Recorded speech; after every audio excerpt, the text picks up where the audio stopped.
In the NBA, where one star player can change the balance of power in the league, fortunes rest on the bounce of a ball. The 2003 draft was viewed as a three-person draft with three franchise-changing players, and that would be LeBron James, Darko, and Carmelo.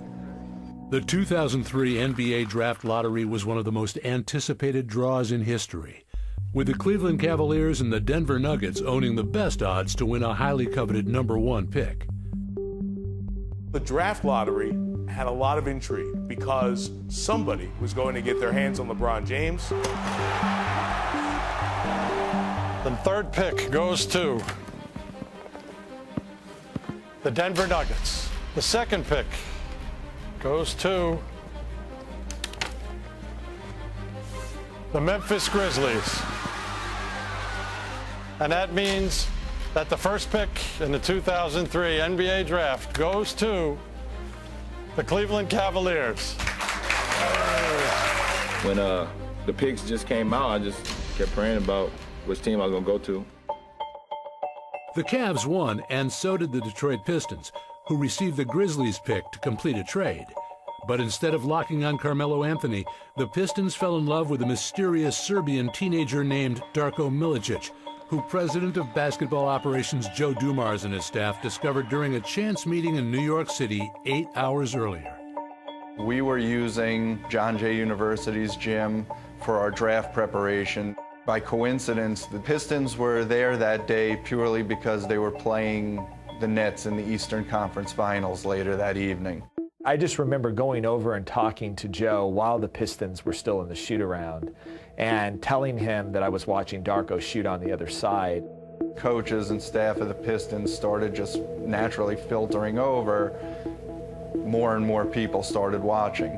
I remember personally being wowed by the workout and having Dumars turn to me several times, just in awe of what he was seeing from a kid that was 17 years old. You can end the suspense now. Darko Milicic ring a bell to you? I've heard of him, and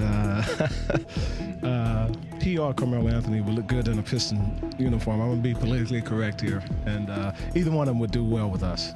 It's Darko, folks. Back to you. A night after their game had ended, and immediately scheduled a workout, and we knew pretty quickly there was an excellent chance Darko was going to become a Piston.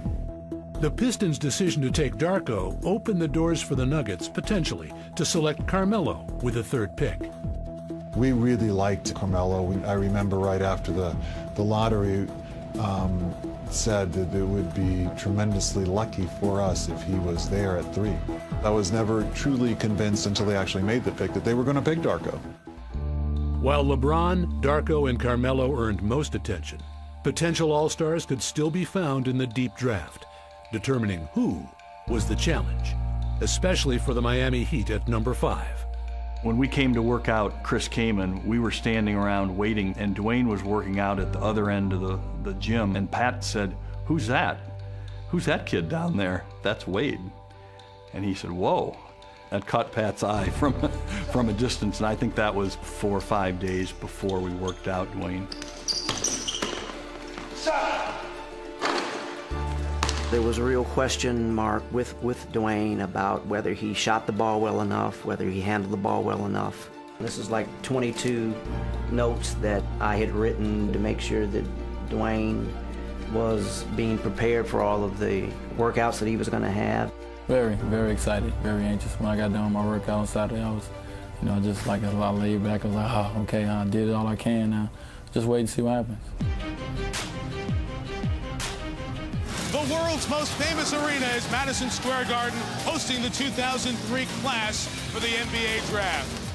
I'm sure we called Cleveland as a courtesy to see if they wanted to trade the #1 pick, which they didn't. The Cleveland Cavaliers select LeBron James. Now the Detroit Pistons are on the clock at number 2. The Detroit Pistons select Darko Milicic from Serbia and Montenegro. The Denver Nuggets select Carmelo Anthony from Syracuse University. The Toronto Raptors select Chris Bosh from Georgia Tech University. With Chris Bosh gone at 4, the Heat faced a difficult decision. Should they take the center, Chris Kaman, or gamble on Dwyane Wade? The day of the draft, the whole day, the whole week, I was just numb. I mean, I knew I did everything I could have did in my workouts. Man, I just had to leave it up to God. Torn by the choice, Heat head coach and president Pat Riley reached out to Michael Jordan's camp for advice from renowned trainer Tim Grover, who worked with Kaman and Wade. On draft day, I get a call on the cell phone, and it's Pat Riley. And Pat Riley said, hey, listen, we have a decision to make. And he goes, we're considering also 2 of your guys, Dwyane Wade and Chris Kaman. Who has the superstar potential out of the 2? I said, the guy that has a superstar potential is Wade. Pat got into it again, well, you know, we're looking for a big man, and I said, I understand you're looking for a big man, but you asked me the question of who has a superstar potential between the 2. The Miami Heat are on the clock, a 25-win team. Pat Riley tries to rebuild this team on the run. Hello. Pat talked a lot about Kaman, and I was real strong on Dwyane. The Miami Heat select Dwyane Wade from Marquette University. I'm just numb all over. I don't know what to expect, because it was going into the draft, it was like, Dwyane could be taken from anywhere from 4 to 20. If I could do it all over again, I would love to go 5 once again to Miami, because it's a place where I feel I belong. 10 years later, the greatness of the 2003 draft is on display in the Miami Heat locker room, with 3 of the top 5 picks, LeBron, Bosh, and Wade, winners of back-to-back titles, and a potential dynasty in the making. I've never seen as much excitement about a draft since then, and certainly never seen GMs more hopeful that the answer to all their problems resided in a few lottery balls. Like and subscribe, and check out some of these videos from this channel.